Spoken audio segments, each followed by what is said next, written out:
about to watch a Deck the Hallmark episode. Thanks for you. doing that. Chances are the movie we're about to cover can be found on Philo. Yeah, Philo's where you find all of your TV movies, all your reality TV shows, your kids shows. Philo's for everyone. It costs less than half of what YouTube and Hulu do. That's exactly right. You can get Philo for 25% off for 2 months by going to philo.tv/DTH or click that little button. That one right there? Right over yonder. Right over there? Oh, my I think it's like goodness. above your head or Oh, something. I really? don't know. Up Here's here? the episode. Hey. This is a Bramble Jam podcast. Hi, it's Bran, and I love Lifetime Christmas movies. Hi, it's Dan, and I despise Lifetime Christmas movies. Hey, it's Alonzo, and Lifetime Christmas movies are just always a big ball of surprises. And this Is the Deck the Hallmark podcast.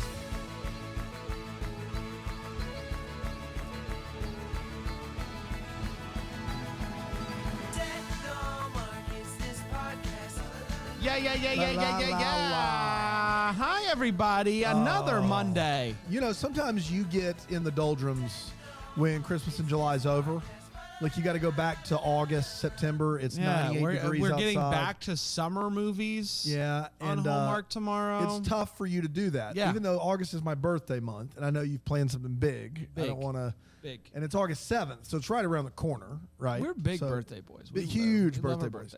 birthdays. But we are trying to keep that Christmas spirit going. Yes. Right? Yes, we are. And that's important to you. It is important to me. It's going to make me feel better. I was taken aback by the fact that Hallmark tomorrow is coming. We have our first summer movie, part 2, summer part 2. And when you combine the two summers, it's going to be 9 summer movies, Man. which is the longest season. Well, they used to do the June weddings. The June weddings. And then Christmas in July, then Summer of Love in August. And now that they got rid of the June weddings, It's just a bunch of summer nights fighting. just summer nights hodgepodge beluga, zing. just one after another, just Yes. coming at you. It's a mess. It's a mess. I think it says something about the state of marriage in this country. That Hallmark is Yeah. like, you know what? Yeah. More surfing. We can't do it any longer, guys. exactly right. But also, to be fair, I think Hallmark's just listening to its constituents. Everyone's been clamoring for more summer movies. Absolutely. Like, that's what they want. When they tune into Hallmark, they're like, I love Hallmark, but if only there were more summer movies. That's when I really tune in. Well, we got Fall Harvest kicking off on September 11th. So I think And there's that's a new Heinze coming. it's on September 11th. Yeah. Wow. It's the big kickoff to fall. There you It's have it. Tyler Hines.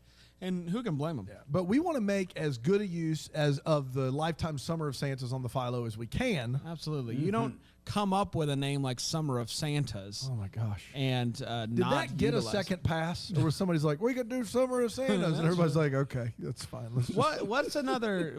You got Christmas in July. That's taken. You can't do that. So what do we Well, got? Christmas in July isn't patented. You can't do it though. If you're Lifetime, you can't do it. Like Hallmark, it's already Hallmark's thing. But I mean, Christmas in July was around before Hallmark was, I right? understand that, Dan, but you can't. Like they've made it a thing. Well, I'm sure Where there's they- something better they- than the Summer of Santas. That's what I'm asking, Dan. What would you call it? I don't know. You keep saying it, but you're not giving anything. I'm not. It's not my job to Make give it anything. your job right No. now. What would you call it? I don't have to give anything. It's just Summer of Santas is bad. Summer of Santas is an underrated Spike Lee movie. I'm just going to say that. How about Brandon didn't get that joke, but I got Of it. Don't course worry. not. Thank you. How about let it glow? Let it glow. Because it's sunny, it's hot. Summer of Santas is looking better already, huh? I mean, yeah. How Yeah, about it is. how about How about Yule in Jule? That's terrible. I don't hate it. Yule and July. These are all. Are you going to come up with lie. anyone? That's it. You lie. You lie. You lie. You lie. All right, Joe, settle down back there. You That's lie. true. That's been ruined. You're right. That's right. You can't use that either. He took it. No. You stole fizzy lifting drink. Do you have anything? No, I don't have anything. It's not my job. I'm not saying it's your job. I'm just saying if you're going to give them a hard time, at least be Summer helpful. of Santa. All the movies don't even have Santa in it. But it's a summer of Santas. Why? Or do all the just because there's multiple Santas? There is a I Santa. bet you There there's might a be a Santa Santa in in every every movie. movie. Is that like somebody playing Santa Just Claus? somebody putting on the outfit. Yeah. Boy, I don't know. The And then Christmas setup, he dresses up as Santa, and they the Feliz hem the pants and Navidad. everything. Is there one in Felicia? Yeah, there is. Yep. And there is. A Welcome Home Christmas. There is. It's a great title, Wow, Lifetime. Dan, it's I don't almost know like what you there's a want from Summer me. of Santa. It's Summer a great of title. It's a great Santas. title. Santa. But I think the winning Santa is in today's movie. Which Oh, we are going to get to that. boy, Let's get to it howdy. right now. It's a Welcome Home Christmas. It originally aired on November 7th, 2020, and it went a little something like this. Meet Chloe. She volunteers at a homeless shelter. She runs the Army toy drive. She's a big sister to a kid whose parents are overseas. She does it all. And that's just all the volunteer stuff she does. Her actual job is to counsel veterans who are trying to get back into civilian life. She starts to work with a vet named Michael. Michael stands her up for his first counseling session. And so she goes to his remote cabin because she's very committed to her job. He's chopping wood, naturally, and Michael tells Chloe, listen, I just want to be left alone, hence the remote cabin in the woods. But the next day, he shows up at a coffee shop and says, hey, I actually do need some help. Chloe's mother and sister Trish, ignoring the signs that he needs help, and they just say, hey, he's really hot. She realizes Michael ran a toy drive for kids at an Army base, and so she's like, what if we did that here? And so they go around and they start raising money for the toy drive. They even get a kid, the kid who's she's a big sister for, so that it's harder for people to say no to giving money. They keep hanging out. They're doing all these Christmassy things like hot cocoa and singing Silent Night at a karaoke Italian restaurant combo. Her boss tries to take her off Michael's case. You spend too much time. You're all in on this. Let's keep doing things. He's got to start doing stuff on his own. But you can't keep a good love story down. That's what I've always said. And they keep working together to get this toy drive ready. It's the day of the big toy drive, and we've got bad news. Lifetime needed more Summer of Santas. There's no more Santas left. They used them all. They used them all. What are we going to do? Well, here's the good news. The real Santa shows up. I can't say with certainty. But I feel think like with 99% 99% certainty Yeah. that this is the real Santa. He shows up. Obviously, when you have the real Santa on your team, the toy drive is a success. We see the troops of the little girl come home. Big happy times. Michael and Chloe kiss. Big happy times. And now it's time for the end of the movie. You think it's just going to be all done now. It's kissings and fun times. But no, it's not. Earlier on in the movie, Chloe thought that Michael was in love with a girl, and he was a girl dog. He loved a dog that he was in what do you call it? Combat dog. Yes. He loved his combat dog. Obviously, once he went back, they had to separate, but the dog is now retired, and so they reunite the dog with Michael. Big happy times. They kiss some more, and by them, I mean Michael and Chloe, and that, my friends, was Welcome Home Christmas. We did it. I do want to make one correction. What's you caught that? me off guard. It's just a military service dog. It's not a combat dog. It's not a combat canine? We did see Combat Dog live, and they were phenomenal. Like, Is it not called a combat canine? It's called a military service animal, is what it's Well, called. in a veteran's Christmas, I believe it was called a search and rescue dog. Yeah, search and rescue dog. Probably I'm going to work as look well. up right now combat canine. Combat canine. This is good, Eric. Watch that. Watch this. Combat canine. There is some articles about it. Yeah. Combat canine, National Geographic photo of the day. Yeah. All right. Good. So glad we did that. it's not a thing. Yeah. Let's take a quick break, and we'll be right back, and we'll talk about this movie here in Deck the Homework. Philo has the Lifetime. They have the Hallmark. They're doing all the wonderful things that you could want for made-for-TV movies. They got MTV, VH1, Nickelodeon, all the channels you could want for anybody in your house, regardless of what your preferences are when it comes to TV. Philo's got you covered. And here's the good news. Philo's giving you 25% off 2 months. That's exactly right. 25% off 2 months. Philo.tv/DTH. Get it today. Hey, it's time for the hot takes where we share how we felt about this movie, A Welcome Home Christmas. I'm going to start with Alonzo. Alonzo, what did you think about this one? Oh, well, this has one of what I know is one of Daniel's favorite tropes ever. And I hate to steal it from him.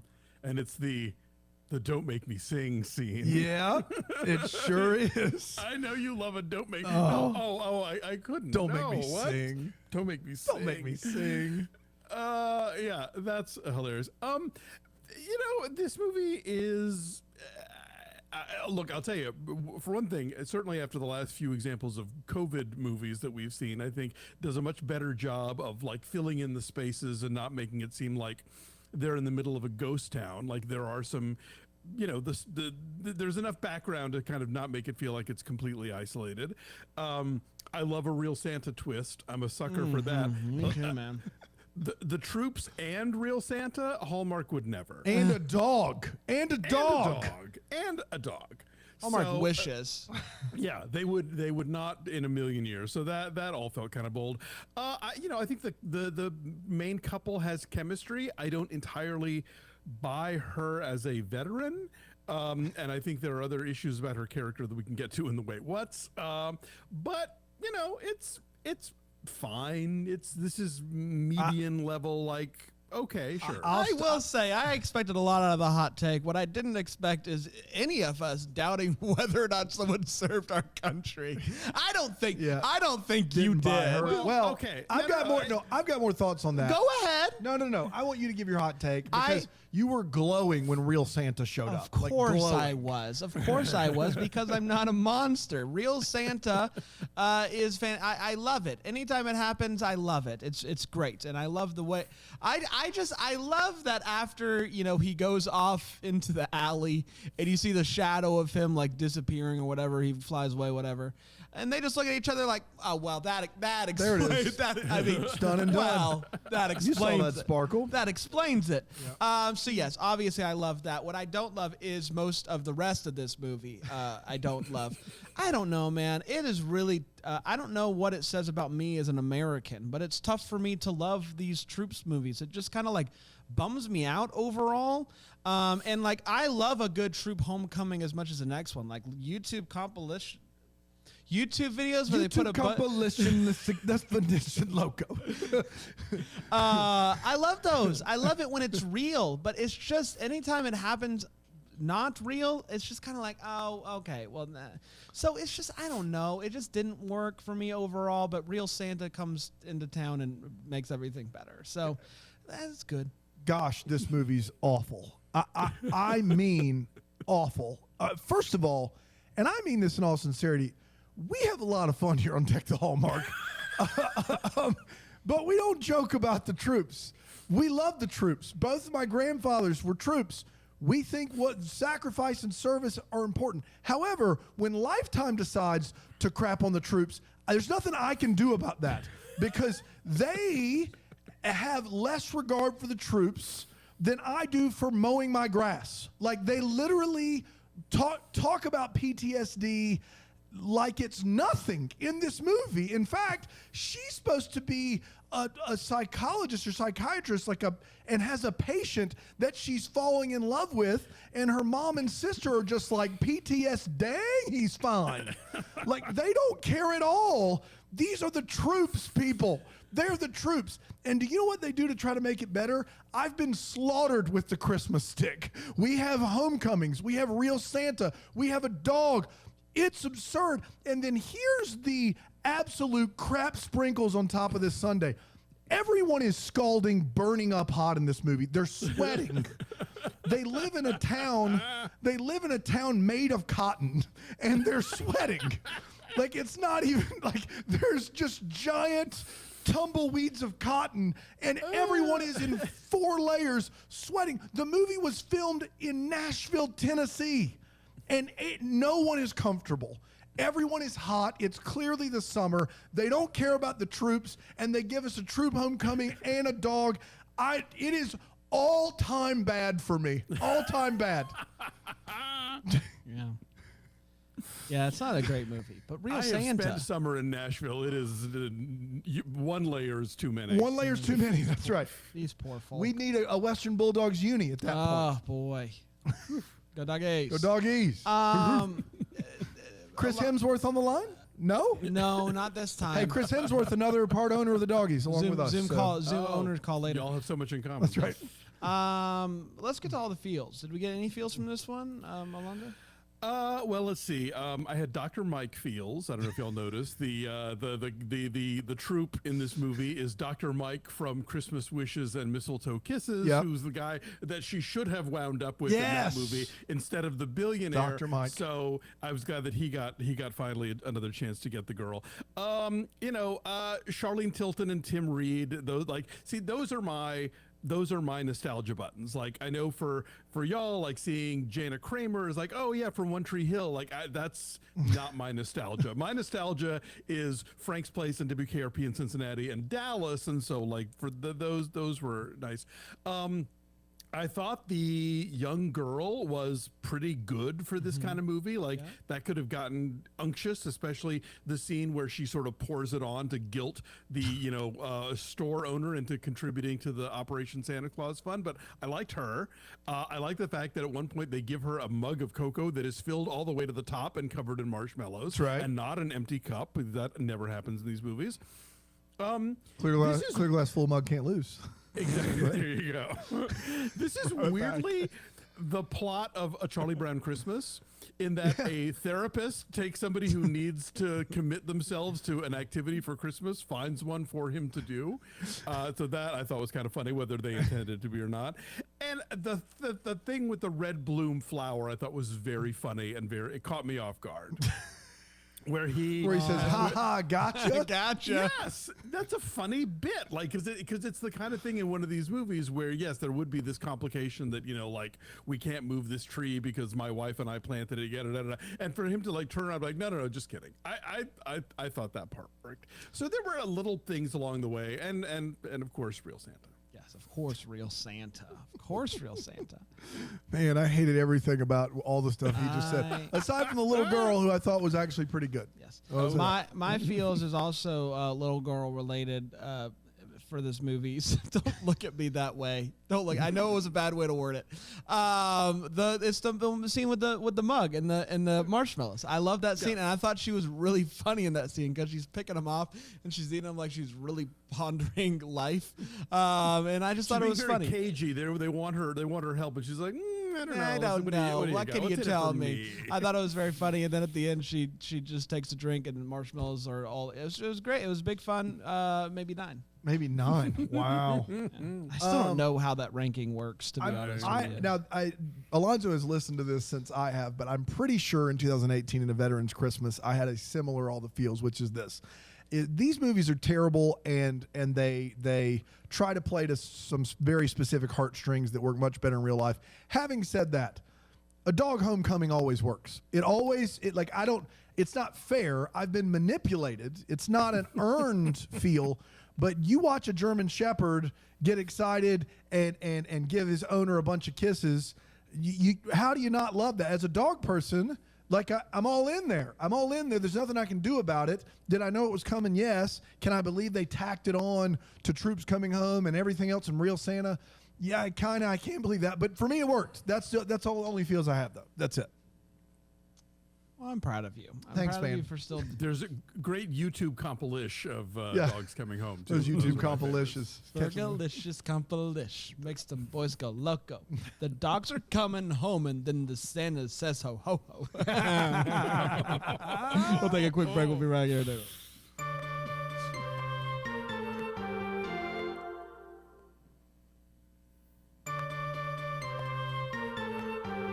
Hello, welcome back. We're talking about a welcome home Christmas, and it's time for the Wait What. It's part of the show we talk about what in this movie made us go, wait, what? And I'll start with you, Alonzo.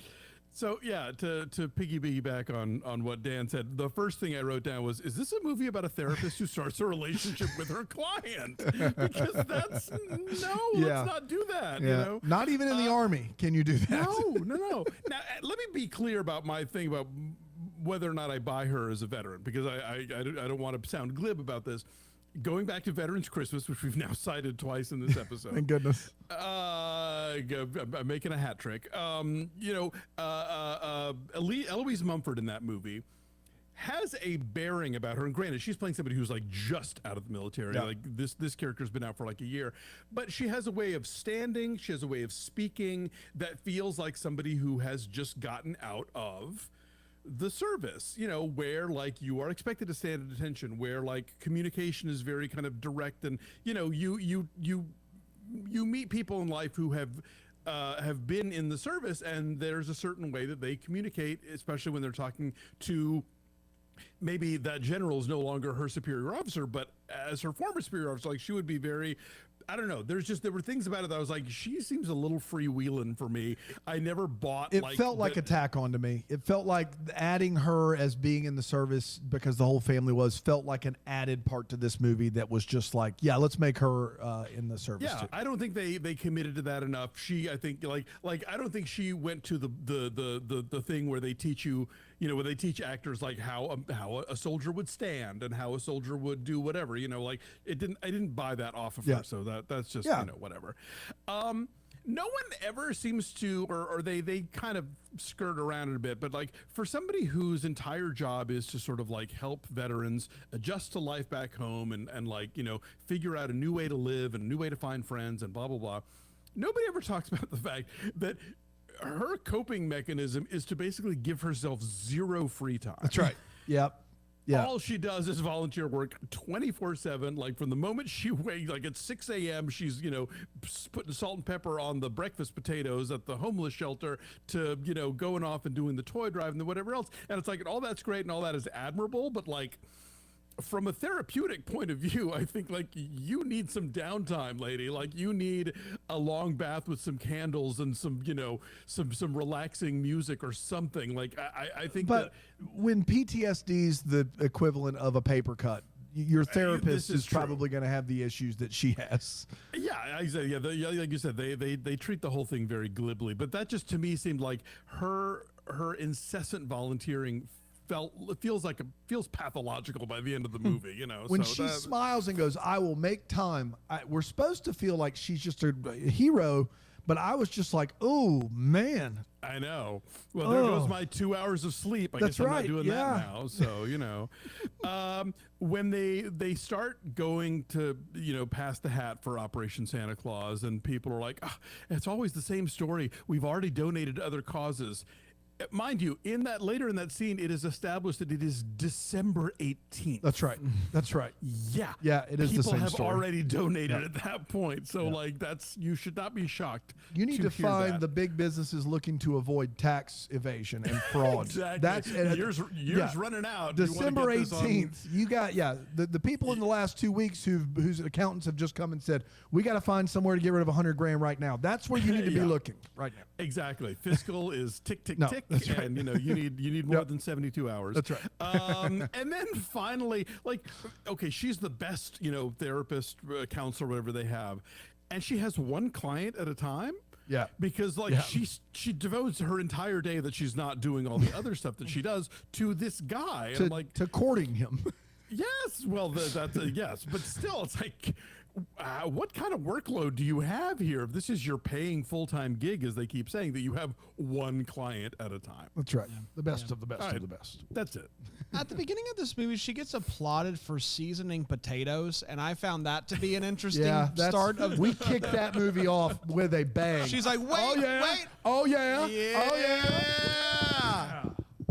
Sorry, I knocked my microphone. Now it's really coming. Now it's I'm not gonna gonna- just oh, go we're ahead. good. I'm gonna mute you while you make sure you get it. Well, I mean, look, later she does. Oh, you know what? No, actually, it's a different movie. Never mind. I'm not going to do that. It's almost like we watched more than one of these at blur once. together. Yeah. all been Never there. mind. Scratch that. I would say that this movie is maybe top 5, potentially top 3, and even potentially the worst snow I've ever seen. Yes. It's number one, Brain. It's number I mean, one. I'd have to give it a No lot. questions I asked. gotta give Yeah, it. the wads on the lawn at the base are really embarrassing. It's unlike anything I've ever seen. Truly, it looks like somebody took a bunch of pillows and just took a chainsaw to him and just said, "Well, this looks good. It's fine." But the clumps are gigantic, Yeah. and you can see the wind blowing them. Like you can see that it's not like it is the worst I've ever seen. But I will say this: like I just could. I started noticing the snow after I noticed the literal sweat on the leads' faces, just talking to each other. But there's a reason why they use like the white blankets, or you know, when it's a little bit colder, you can get like actual ice or something. Like, because if it's just a big circle of puff, that's not any, like, what was it? And then they aren't even doing the fire extinguisher foam, though. They're doing, like you said, just like it's just cotton. or Yeah, something. that's all it is. And I loved it when they walked into one of the buildings.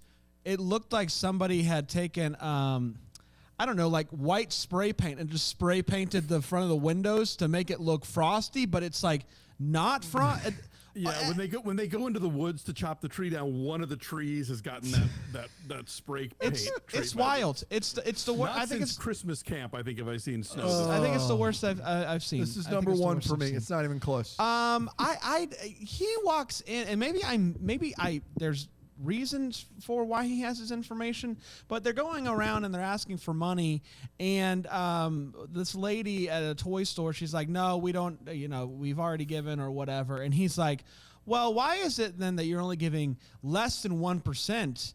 And then he pulls out graphs of their budget. Yeah. But why does he have that information? I mean, nonprofits have to, but that's a toy store.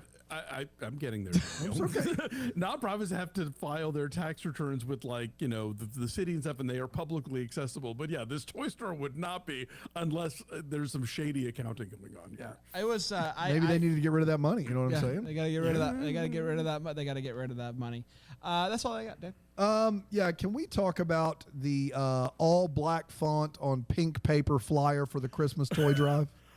That looks great. Yeah. They couldn't have made it less festive if they tried. If somebody was like, take all the Christmas out of this aside from Operation Santa Claus, they couldn't have done a better job than hot pink with black font. That's what we got. It's literally, they clearly didn't have a color printer on set. They used pink paper. They ran it through a black and white printer, and that's what we got. I still can't believe that that's a thing that happened. And in if this you movie. if you don't go in knowing what Operation Santa Claus is, you get this flyer. You're like, is this a band? Is this a hardcore band? Like, this is really terrifying. The snow or fake snow is only matched by the lamest light decoration plug-in of all time in this movie. They put up one strand up here and one strand on the bushes, and it's the middle of the day, and they plug that sucker in and look in awe at their two strands of light in the daytime. That happens in this movie. She says this line, every year the toy drive is such a dull event. What? Come on, people. Like, every year it's so terrible. We got to go and give these toys to underprivileged kids. God, so boring. I would a little Silent Night karaoke. Yeah, let me tell you. I would love to give toys, but it's boring. Yeah, if it wasn't What's in it for me? Boring. What's in it for me? Yeah. There was that one year where they had a live music. The pastor at your church growing up going, the boring angel trees in the back. Grab a card or whatever. That's snoozer. Yeah, so then they find out that nobody wants to give him money, and then the male lead comes up with this humdinger. Well, it's just like the Army. The first thing that happens in every battle is you throw out the first strategy and figure out what's next. So in every battle, you have one thing, and you go in and you're like, okay, nope, chuck it. It's gone. We don't have it anymore.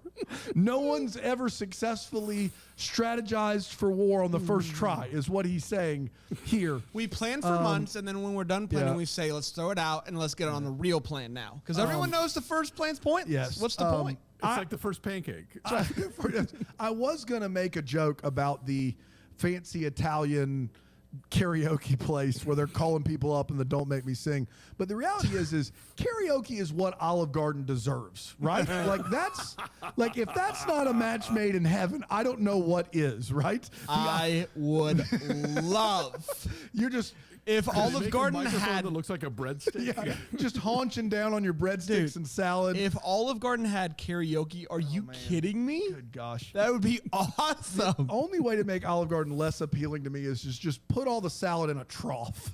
Like that would be the only way. We all just get our feeding bags on and go up to the salad trough. I have seen a lot of these movies, and there's a lot of baking, hot chocolate, something competitions. This is by far the worst and most confusing competition that I've ever seen. First of all, it's a hot chocolate competition with 5 contestants in it. Now, those 5 contestants all stand a foot away from the judges, and that is not a misprint. They are standing at the other side of a table, and they're leering over the judges as they drink and take notes. They can read every word they're saying. Everyone in this contest gets a prize. Runner-up, third, second, first, they all get a prize. But the cards are where you lose me. There are 3 judges, and the judge on the end, the dad from Sister, he takes all 3 cards.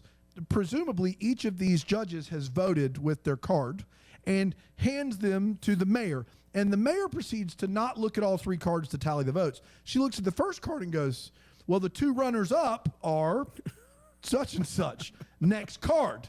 Third place is next card. First place, second place is. So the only way that makes sense is if one judge's job was just to pick the 2 runners up.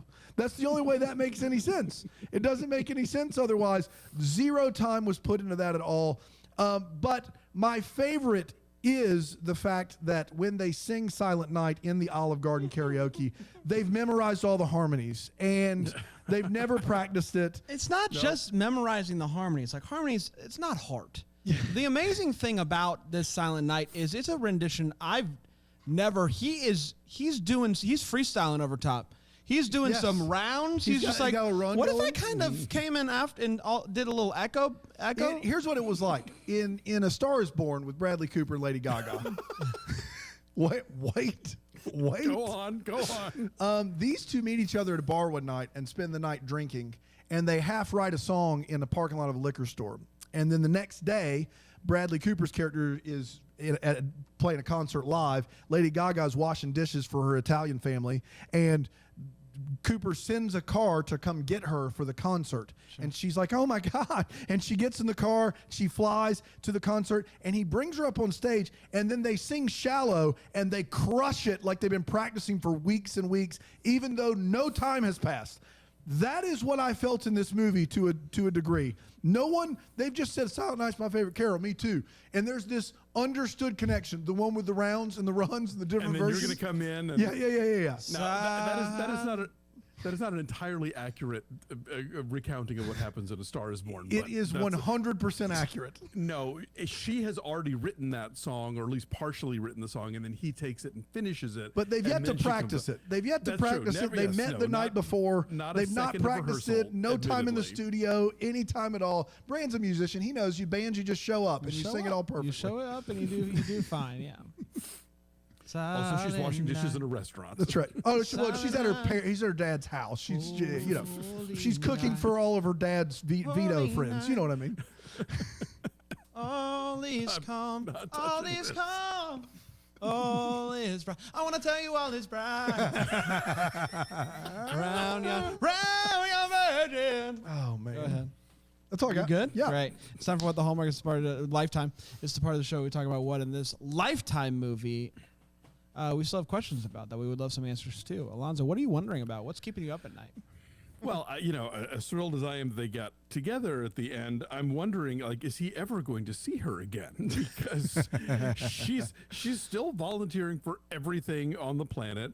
And, like, presumably, now that he's all cured and ready to go, she's got other clients to move on, or other client one at a time to move on to. And when she does, she's going to be spending 24/7 with that guy or lady. So it's like, there's not a lot of indication here that she's opening her life to him as much as he and the dog are going to watch her continue to have no free time for herself. Mm-hmm. Yeah, the way it should be. What? I don't know.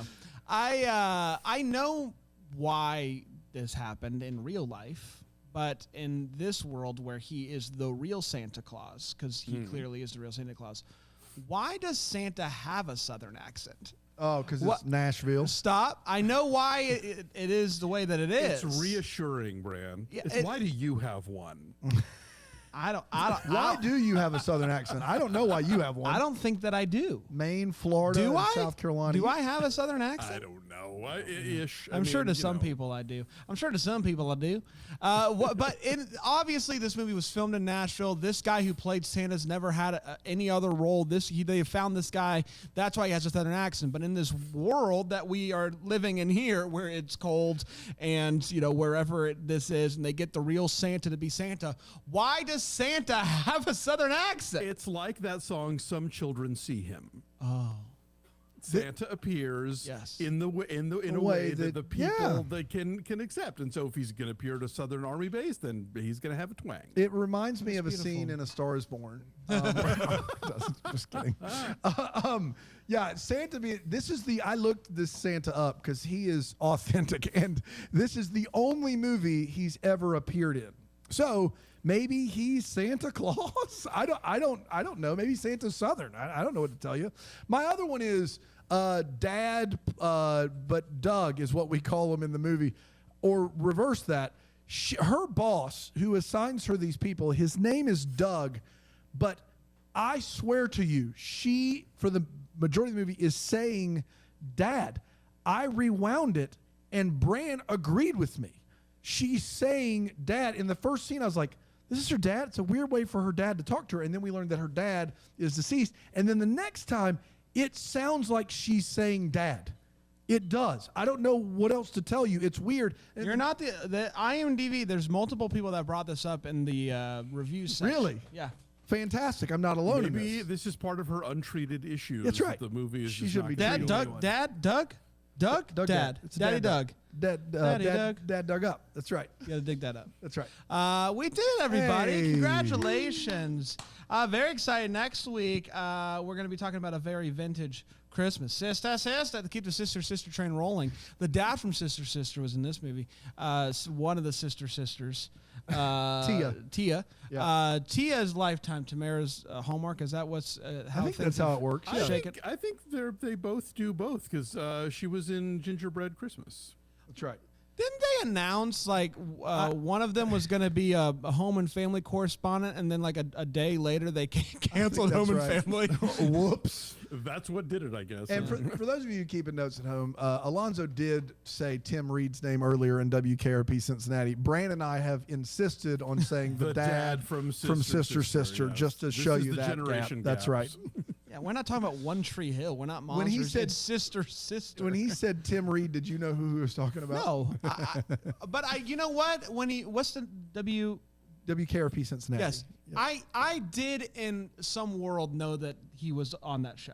So somewhere in the back of my mind, at some point, I knew He's that. still got a ton of charisma. He's almost 80 years old, and he's still he was fun to watch. I thought it was lovely. Yeah. And he was on a great show called Frank's Place, which has unfortunately never been released on DVD. It was like a one-season show that he and his wife Daphne were on, and it's considered as this sort of like landmark of black television, but you can't see it. There's some weird Wow. like music rights or whatever. But I you know, hate if it you when can, if you things can aren't on find it, DVD.